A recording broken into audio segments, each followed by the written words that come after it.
Auzubillahiminash-shaytanir-rajeem. Bismillahir-rahmanir-rahim. Assalamu-alaikum. Ji ayanu, pakhair agale, ni hao, chunashumme, washmale. Ohio Gonzaimas, guten Morgen, hola, bonjour, privet, kaifa hal? Hale shuma chatore, ahlan wa sahlan, marhaba. Buna, mucho gracias, swabia, balli kare aaya. Hosh gal din na sayo. Khuyamora, chi batto, chi hal jod, kali mera khairutan. And a very warm welcome to everybody who's tuned into PTV World and are watching World this morning alongside my very well-learned colleague who happens to be Miss Haja Satti. I happen to be Shahzad Hassan Khan, and we hope and pray that everybody out there is doing wonderfully well and that you're ready to kickstart your day with us. But first things first, obviously the set looks different. But hello Haja, assalamu alaikum. How are you feeling today? Walaikum assalam. Thank you so much. Jazakallah khair for introducing me. And certainly all the weather is something that is a very conversation starter. So why don't we delve into the weather? Sure. So cold and dry weather, I think this term is getting very, very common, especially for the past couple of months, is expected in most plain areas of the country during the next 24 hours. According to Met Office, cloudy weather with light rain. Light snow is likely in Upper Khyber Pakhtunkhwa, Gilgit, Baltistan, Kashmir and Pothohar region during the forecast period. Met Office had informed that a westerly wave is affecting upper parts of the country, and we hope and wish and pray that we receive the rainfall soon, because the absence of the rain is predicting, or rather is causing a lot of, I would say, serious influenzas.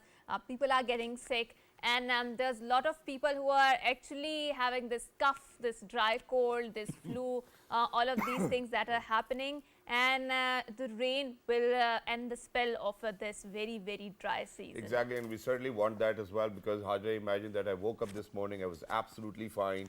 As soon as I took shower, went outside my room, there was a bit of sneezing, and now I think that, I'm under the weather as well. So everybody out there, please make sure that you look after yourself. And I think that one of the major problems is that for us to, during the day, it's 22 degrees centigrade. Yes. At night, it's like 5 degrees centigrade. So, there's a bit of confusion. The body's confused. So please make sure that you look after. But there was this unfortunate incident that we are going to talk about, because a passenger jet has collided with a helicopter while landing at the Ronald Reagan National Airport near Washington, D.C. According to the Federal Aviation Administration, there was no immediate word on casualties, but all takeoffs and landings from the airport near Washington have been halted after the incident that took place at around 9 p.m. local time. FAA said the PSA Airlines regional jet collided mid-air with a Sikorsky H-60 helicopter while on approach to the airport. According to the American Airlines website, the jet has a capacity for up to 65 passengers. American Airlines said on X they are aware of reports that American Eagle Flight 5342, operated by PSA with service from Wichita, Kansas to Washington Reagan National Airport, has been involved in an accident. And that's a very perplexing sort of the accident, and obviously with the passage of time we are going to get the more details into how this accident happened, because this is not a very common sight, especially in the airs of the United States of America. So now moving on to a very interesting story, and that too from the arena of cricket, which is that Noman Ali climbs to the top 5 in the ICC Test ranking. It has released a new ranking of the Test cricket. Pakistan spinner Noman Ali earned a notable advancement following his outstanding performances in the recent Test series against the West Indies. Pakistan's Noman Ali achieved a career first position on his brilliant bowling against the West Indies. He has 806 rating points and is the only Pakistani in the list of the top 20 bowlers. India's Jasprit Bumrah has also got the first position with 908 rating points. And as we speak about the cricket, we've also seen that how excitement is soaring as the ICC Champions Trophy cricket sales skyrocket. The buzz surrounding the ICC Champions Trophy is palpable as the online ticket sale has kicked off with a bang. Now, obviously, cricket brings with its own invested emotions. Fans are flocking to secure their spots, and it's no surprise that tickets are for highly anticipated matches like Pakistan versus New Zealand, Australia versus England, and Pakistan versus Bangladesh have already sold out in the record time. Pakistan Cricket Board revealed that 30% of the tickets for the first phase have already been snapped up, with the second phase of the ticket sales set to launch on February 3rd. Exactly, and for all of those individuals who have been calling me, imagine that I've got calls from UK, I've got calls from Dubai, and people, just want tickets. So please make sure a humble request for each and every one of you. Please stop asking for favors. You know, the Champions Trophy is being hosted by Pakistan. All of you people are actually responsible to make sure that we make it a big success, a huge success. So please make sure that you purchase your tickets rather than asking for favors, and that too for people like me. Please don't do that. We do not get tickets. PCB does not give us any tickets as well. Even we have to purchase them, other than our accreditations that we are free to go and kind of roam around in the stadiums as well, only if we get our accreditations. But while we are at it, I think there's a good news for the youngsters of Balochistan as well, because the first ever technology park of province Balochistan that is established in Quetta a few time ago, which will be making great impact on youth of Balochistan. The Commissioner of Quetta Division, Mr. Hamza Shafqat, who played a very important role for establishing this first ever technology park, is with us online. So let's see what he has to say about the technology park, first of its kind in Balochistan. Ji sir, Assalamu alaikum. Thank you so much for joining us. Bismillah ar-Rahman ar-Rahim. My name is Hamza Shafqat. I am the Commissioner of Quetta Division. Recently, the government of Balochistan has taken a very futuristic innovation step for the people of Balochistan. That step was that the first technology park of Balochistan is established in the heart of the city. The area identified is around 64,000 square feet, and we have around 60 halls in it. And we decided to run it, instead of running it normally through an IT department, we decided to run it in a modern way using the tool of public-private partnerships. So recently, just 2 months ago, we have inaugurated the project, and we have handed it over to a consortium of very futuristic technological companies. The name of the companies are Radius Technologies, Talim Foundation, and one Ashraf and Sons, and another one is called Jazz Innovative Setup. This has been handed over, and we expect to run it in the next few days, inshallah, maybe in a couple of weeks.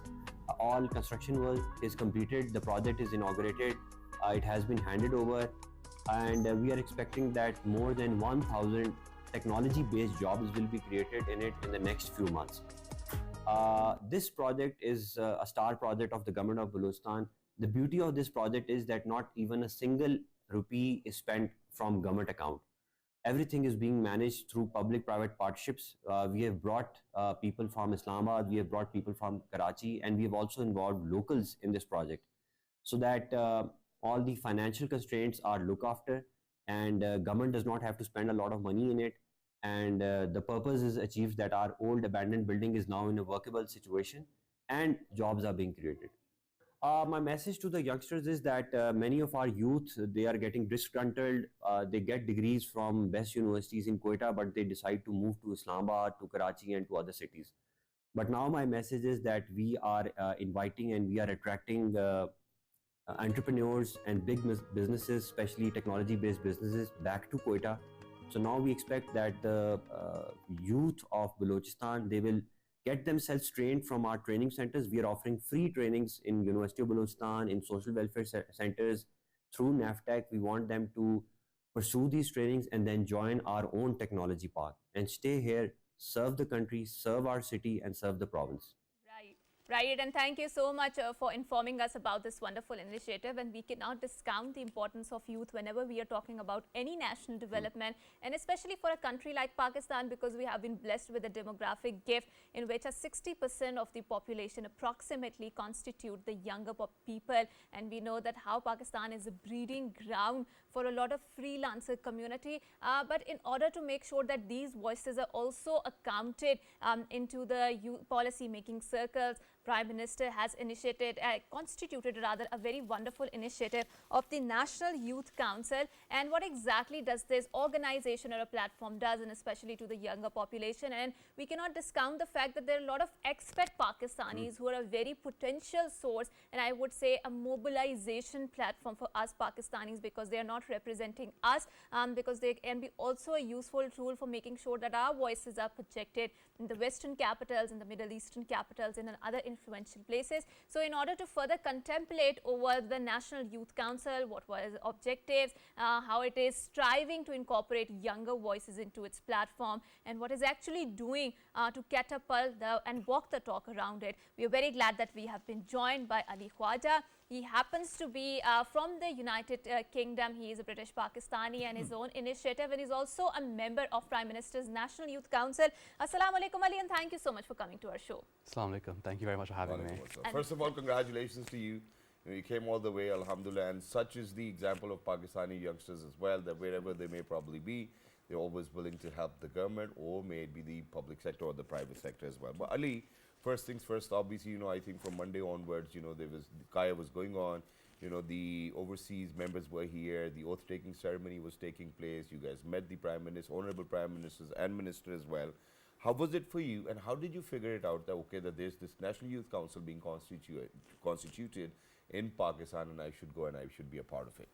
Firstly, I want to say that it's an incredible opportunity. I almost feel incredibly blessed. Like when I was standing there, being inaugurated into the National Youth Council, it was a moment that I will never forget. And the way I found out that this National Youth Council existed was, I made a trip previously before to Pakistan, in which I went to the National Incubation Center of Islamabad, and through a few connections, I found out that the National Youth Council now started accepting overseas members, and in which I enrolled and I sent my membership application in and sat the interviews, and here I am, thankfully. Wow. And that's wonderful. And Ali, I would like to ask you, because around the world there's generally a consensus that not a lot of young people or young voices are incorporated into the policy making circles.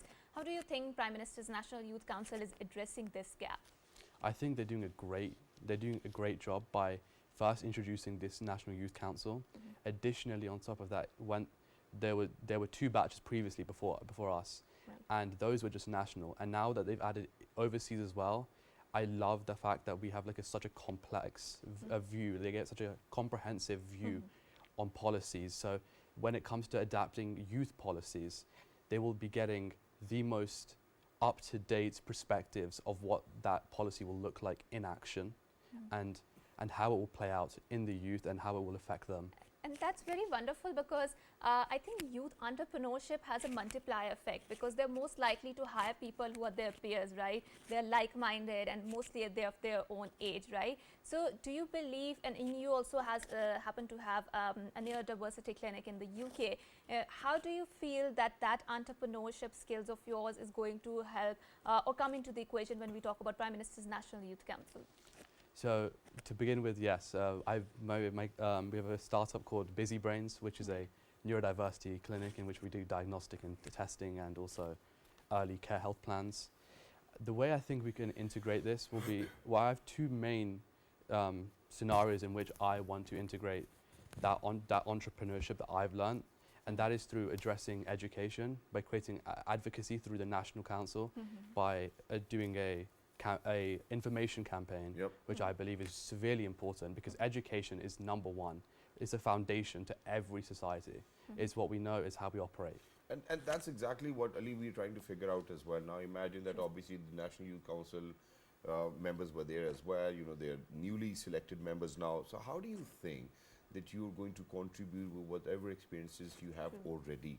Do you think that that you will channelize all of that information and make sure that people over here get to you? And if unfortunately you think that they're not really listening to what you're trying to say, what will you do about that? I mean, let's start with this. If they don't listen to me, It's a tricky question. if they don't listen to me, I will call upon all my fellow delegates, Okay. and we will go to every province in Pakistan till they listen to us. Wonderful. That is the first plan. Exactly. But I believe that education will be core to this, but also I think that there needs to be action with that, alongside with that. And I think that's where we need to add policies in which in the classroom environment they're being taught this as well, where it's not just useful knowledge, let's say that. And then I think that will allow for a new kind of a shift in thinking, because from what I've seen and heard about how neurodiversity is perceived in Pakistan, I would say it has not caught up at all to the Western world. And so the first thing will be to allow them to understand what it is and not be in denial of it. So do you think that that's exactly what your role needs to be while you are the member of National Youth Council? I think that's my main initiative in like from my channel. Yep. But I am severely interested into climate change and renewable energy. And that's a very interesting topic, and I would like to pick up this conversation thread from here. Do you feel that younger voices or young people have the capacity to produce a paradigm shift in the sustainable development? And in this entire equation, where does the National Youth Council comes in and localize this entire climate change initiative? I believe one core part where the National Youth Council play a pivotal role is holding people accountable. Okay. Accountability is our biggest issue right now with climate change, because it's a very much a fingers game. Like if I didn't recycle, then why should you recycle, you know? And so I think it'll be very inspirational, because there'll be very many people holding people accountable for this, holding ministers accountable for this, like holding important policies accountable to making a greater change for Pakistan. But Ali, that's where it actually gets challenging. You know, imagine that, you know, if we are to speak about with reference to climate change and in perspective of Pakistan, I think, you know, because, you know, we're not even there. I like the idea that, okay, we really need to make sure that people are held accountable. But now imagine that, you know, if you're not even a contributor, who would you hold accountable? Yeah. You're right, you're completely right. Yeah, exactly. So I think what we really need to do is that we need the members of National Youth Council to get together and raise their voices to make sure that for all of those countries which need to be held accountable are actually kind of spoken about, that, hey, you know what, you are the contributors and we really need to make sure that you guys kind of come and help us. And there's a need to help us because we've had $40 billion of losses, you know, because of climate change. There were floods over here in Pakistan. So I think that's one thing that we can certainly do. Definitely. And you certainly owe me a treat after this one. Right. And Alisa, now let's move our conversation in a direction in which I talk about social entrepreneurship, because I think a lot of younger people, they are enticed by this idea. Do you feel that it's a very sustainable career path for younger people out there? And do you feel that there's also a case for a guarded optimism when we are talking about social entrepreneurship, because the ideas of the sustainable development also comes into this entire equation? And again, I would like to highlight how is National Youth Council helping in this entire narrative? So I think, the position of the National Youth Council is completely voluntarily. And the feasibility of being a socially responsible entrepreneur is rather complex, because you have to look at yourself and ask how much are you willing to give. Yeah. And I think I follow a very simple ethos, and that ethos is if you can help one person a day, Right. it's a life worth living. Yeah. True. And Yeah, which is why, you know, this is something which is very interesting. Now imagine for all of my friends who live in the UK, they're like, okay, if it's 5 o'clock and, you know, if that's the time for us to leave office, we make sure that we leave at 5, or in fact 4:59 if not 5. You know, there's not an extra minute spent. never. Now imagine for somebody who's actually trained and grown up in, you know, such an environment, how is it for you to kind of volunteer for your country, where you do know for a fact that you will be spending time in making sure that our country progresses, there's more prosperity, but you won't be getting paid for that? I think it's a great honor. You Yeah. look at yourself, and it's just a great honor, because I just really don't believe that there's other platforms like for me to access in the UK, whereas as being a Pakistani, Yep. I'm allowed to be having a direct input into changing how the youth is seen tomorrow. Right, and Ali, one last question before we wrap up this segment, and that is, so younger people, they have multiple identity. They're not a one heterogeneous group, right? So for example, there are young people who have, for example, you talked about neurodiverse clinics, right? Okay. Then there are younger people with minorities. Then there are younger people or youth with disabilities. Then there are women group and lots of other factors, right? And when we talk about this younger population, I mean, so there's an intersectionality of the discrimination that might seep in when we are talking about the younger people and their voices not being heard in the policy making circles. How do you feel? Do you feel that the platform of the National Youth Council is representative of the younger population? How was your experience? You know, what sort of different identities of the people you encountered, and what are you taking away through this platform? So I would say that after meeting quite a lot, I haven't met everyone from the National Youth Council yet on a one-on-one perspective, but from the people I have met, there is an entire range of people, and I do think that it's a very, very reputable range where where societies and like how would you call it, like different niches and topics are being focused on. Right. So I do think there's a very, very nice range throughout the National Youth Council. Right. But I do agree with you that there are people still being marginalised in this society, Yep. and only what we can do from that is just increase that vocalness for the youth. Thank you so much for saying that, Ali, and thank you so much for Stepping being with stone, us. And yeah. we certainly need people Thank you like so you, much. to represent the overseas youth, of Pakistan as well, and bridge the gap, and make sure that that Pakistan reaches or progresses towards prosperity and success as well. But since you're doing so much, you're a young director now, you're a member of the National Youth Council. Please make sure, be wary that your parents might be looking for a rishta for you now already as well. But thank you so much for being with us. Thank you so much. And Thank for you so everybody much. who's out there, ladies and gentlemen, obviously I think it's a wonderful initiative of the government of Pakistan as well, and the Prime Minister of Islamic Republic of Pakistan, Mian Mohammad Shahbaz Sharif, to constitute the National Youth Council. The newly elected Absolutely. members are here. They will be wrapping it up today. But while we're at it, we have already, me and Haja have spoken about how we really need to make sure that we remember our heroes, for people who've actually contributed to our arts, crafts, culture, Absolutely. heritage, ethics, which is why today we are observing the death anniversary of a renowned film actor, Miss Neelo, and death anniversary of Neelo Begum, the veteran Pakistani film actress, is being observed today. Her real name was Cynthia Alexander Fernandez. Not a lot of people knew it. However, after converting to Islam, she changed her name to Abida Riaz. Neelo had the distinction of being the only Pakistani heroine to have worked in a major Hollywood movie, Bhavani Junction, which incidentally also marked her film debut. She then joined Pakistani film as an extra, worked hard and graduated to doing second lead roles, and ultimately rose to the position of leading lady by the sheer dint of her immense talent. She received Nigar Award for her film Zarqa on the Palestinian issue in 1969. Zarqa went on to become Pakistan's first Diamond Jubilee film, and Neelo's role in it proves to be her crowning glory. Right, and obviously, like Shahzad mentioned, we're also remembering and observing our veteran actors. And now moving on to another very interesting story, which is kindness happens to be the word of the year for 2024. Children's Word of the Year for 2024, kindness has been chosen as the Children's Word of the Year by 2024 by Oxford University Press. It was selected by a survey of over 5,000 children aged 6 to 14. The results reflect children's increasing awareness of mental health and the importance of empathy and tolerance in language. The top 3 slang words were slay, sigma and skibbity, which demonstrate the influence of social media on children's vocabulary. Yep. And that's very interesting. We Skibbity. will delve into it, but after a short break, don't go anywhere. Good morning. Good morning.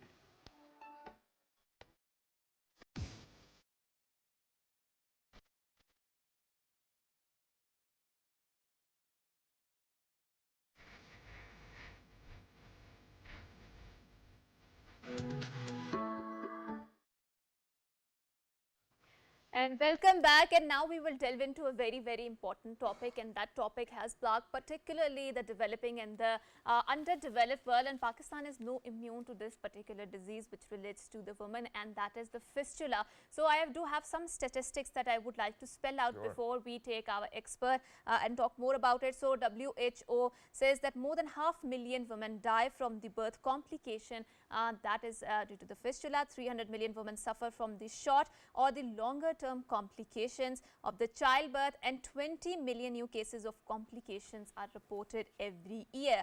The obstructed labors occurs in 5% pregnancies and accounts for 8% of the maternal deaths. And particularly in the Asia, there are 2 million young women in line with the untreated fistula. And how is that affecting their access towards the healthcare? How can we make sure that there are better or skilled labor attendants who are provided to them, and they can and this phase can be completely eradicated from their life and remove the stigma and the taboo which is associated with this fistula. But in order first to dive or delve into what exactly is this particular condition or disease, I would like to call it, we are very glad that we have been joined by Dr. SAADIA Mustafa. She has been associated with the British Council, and she's also teaching at the Public Health Initiative. Assalamu alaikum, Dr. SAADIA, and thank you so much for coming to our show. Thank you so much for having me. And if I'm not wrong, you're affiliated with the NHS as well? Yes, so I work in NHS in UK and I work here as well. That's Wonderful, wonderful. wonderful. So Dr. SAADIA, without interrupting you, please tell us about this condition, how I can remove the taboo or the social stigma, and what needs to be done to cater to So it. Hajra, for us to be able to to understand it better, for people need to understand what obstetric fistula is. So obstetric fistula is an abnormal connection that happens between the birth canal and neighboring structures, mostly during a prolonged labor. So what happens is that the birth canal forms a connection with either the bladder that starts leaking urine or the bowel that starts leaking stool.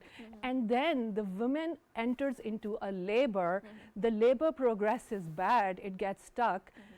Forget about the child and the delivery she is going through. What she comes out with it is this passage or a fistula that leaves her with lifelong morbidity, somebody who is now having to deal with this constant problem of, leaking of urine or stools or whatever complications. And there's no reversal of it? So there is no reversal of it. What happens is that because, as you said, obstructed labor is a labor that is not going to go ahead and progress normally. It's now stuck. So when that happens, there's too much pressure in the pelvis and all the blood supply to that part dies and that part just sort of shrivels out. So that is like a long-term or permanent damage to the women's reproductive organ for life, really. And Dr. Saadia, so number one, how can we cure this condition? Secondly, how can we remove the social stigma and taboo that is associated with the women? Because obviously women who are experiencing them, they are also must be undergoing through an immense psychological pressure. So go ahead. Yeah. So for us to be able to cure it, we need to understand why it happens. So I've already touched upon the obstructed labor, but we need to understand why it happens. So this typically is a sign of social deprivation or health inequalities. So these are your young girls in far-flung areas who are very young teenagers. Their bodies are not well formed, their pelvises are not developed, they are entered into child marriages, they are now pregnant and they are needing to deliver this baby. They are malnutrited, their growth is stunted, their bodies are not ready. When they go through the labor process, or any other women with poor nutritional health and maternal health, and the labor gets stuck, what happens is that if they do not get the trained care at the time, if they do not get access to a trained birth attendant or facilities for modern ways of delivery like cesarean section, because they're in a far-flung gaon, village, and that's exactly what I would want.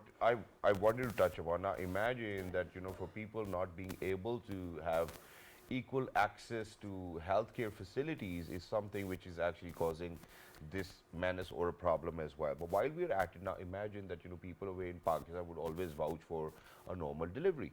Normal hona chahiye, normal hona chahiye, without knowing that there can be repercussions as well. Because the last time I had a baby, the doctor came running to me, oh, sir, the canal's just around the baby, we need to go ahead and do the C-section. I was like, what can I do as a father? Now I cannot do anything. So whatever the doctor tells me, how do you think that we can fix the system in a way where there's more awareness around women from far-flung areas so that they can come to, probably a good hospital in any urban city or center? Or how do you think that the midwives can be trained as well for that matter if they cannot reach us? Shahzad, it's very complicated. If we look at the geography or topography of Pakistan, not everybody is within the reach of a bigger unit or a bigger hospital in an urban area. So the healthcare needs to get closer to them. The healthcare and all this access needs to get closer to where these people are. So the traditional birth attendants need to be trained, the midwives need to be trained, and the healthcare facilities closer to these women near their villages, near their tehsils, near their towns need to be need to be improved. And the second thing is awareness. People need to be aware that if there is a problem, they need to stop. They need to take or refer that woman and need to go to a bigger hospital where she can be delivered safely. And that in time. That will take time. And it's not about just accessibility. So access is one problem, but it's also about affordability and acceptability as well. Whether their family members are willing to take her, or whether they are going to just let her be there with Dai or whoever is attending her birth at that time to carry on trying. Women have been known to be in labor for 7, 8, 10 days. What happens after that? Forget about baby, as I said, unfortunately, but think about the damage it causes to the woman. Right, and this is the burden of the suffering that woman has to face particularly when they are going through the obstructed labor. And I think Pakistan has to do more to address such sort of, and there are a lot of traditional harmful practices that comes into the play whenever we are talking about the fistula, and those practices need to stop, because if you are giving a good quality environment or healthcare access towards the woman, or especially woman who is in the labor, she's going to raise up a good family, and that will constitute a good basic building block for the entire nation. So with that, we are ending up this segment. We are going on a short break. After we come back, we have interesting discussion lined up. Don't go anywhere. Good morning. Thank you so much.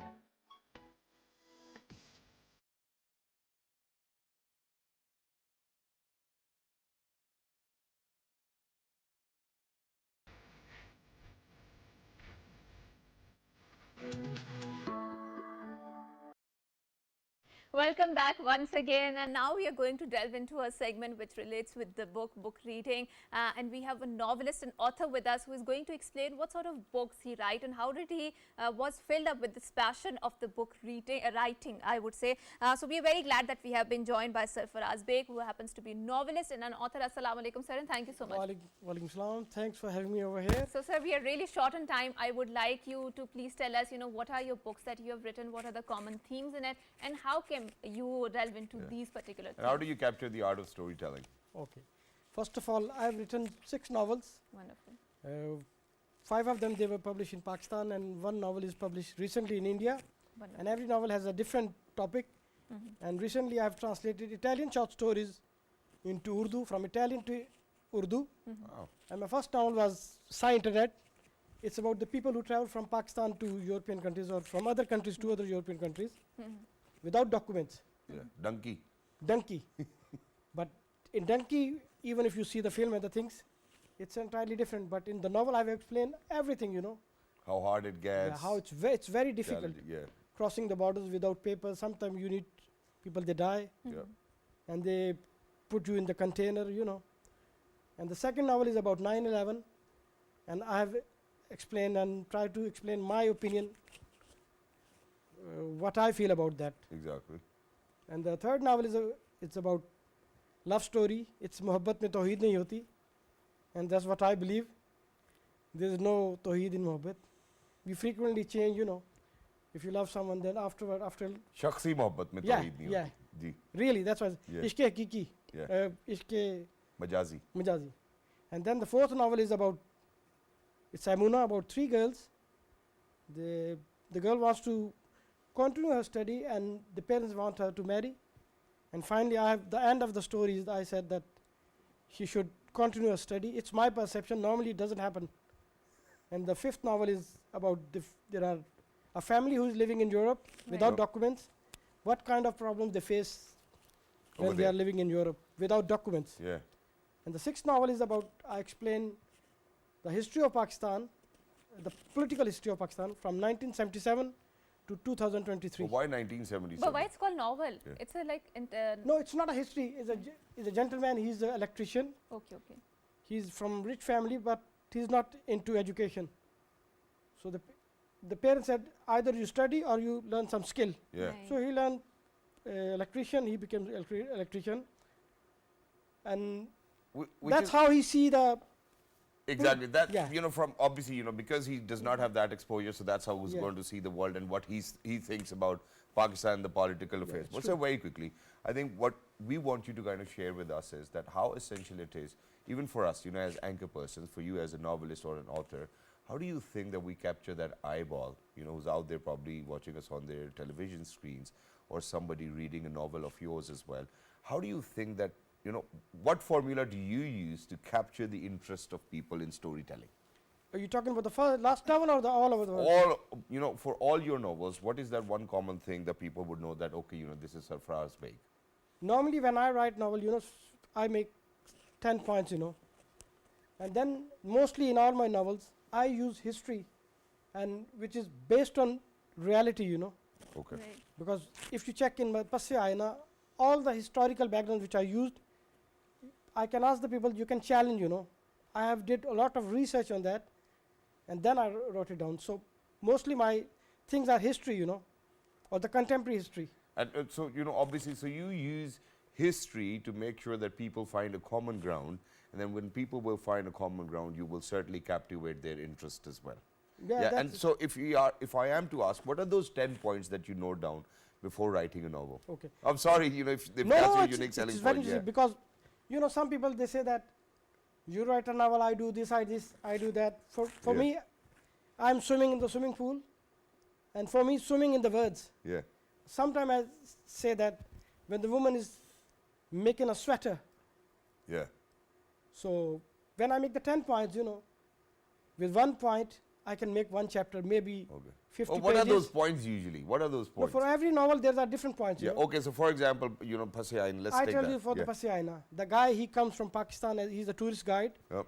And at that time, exactly at that time, 9/11 thing happened, you know. So for him, it was unable to go back to Pakistan or come back to Pakistan. So this is the first point. The second point is he's staying with Niaz Khan, and he said that you don't have documents, so you stay here. So he finds some petty job, you know, waiter, the truck driver, things like these. Yeah. In the third point, it's difficult for him to stay in Italy. So they said, you should leave Italy because they are checking the papers. So if they will control you, they will send you back. So he goes to Switzerland. And in Switzerland, there is one condition you can stay if you don't have documents. You have to apply for the political stay. Yeah. So he goes to the asylum So basically, center. the entire journey is captivated But with where he's going and what he's Yes, doing. Yeah. and that's a very interesting discussion, but unfortunately we are really, really short on time. You know, in a one-liner, please tell us why have you chosen Urdu as a subject, and with the book as the dying art, do you feel it's a risky business to venture into it? For me, I don't make even a single penny with these books. Okay. It's my passion to write books. Hmm. The reason is I want to explain how people they feel and why I selected Urdu, Yes. because मैं उर्दू में सोचता हूँ. I Yeah. think in Urdu. And Wow. that's a very interesting thing, and thank you so much for saying that, because we also want to be deeply clung to the Urdu, but that happens to be a national language. Thank you so much, sir, for coming here, for Wonderful to have enlightening you. us about your books. And we will save the debate for other days because they're very interesting common themes that are coming in. But until next time, it's a goodbye, Allah Hafiz, and good morning. Good morning. Have a great day.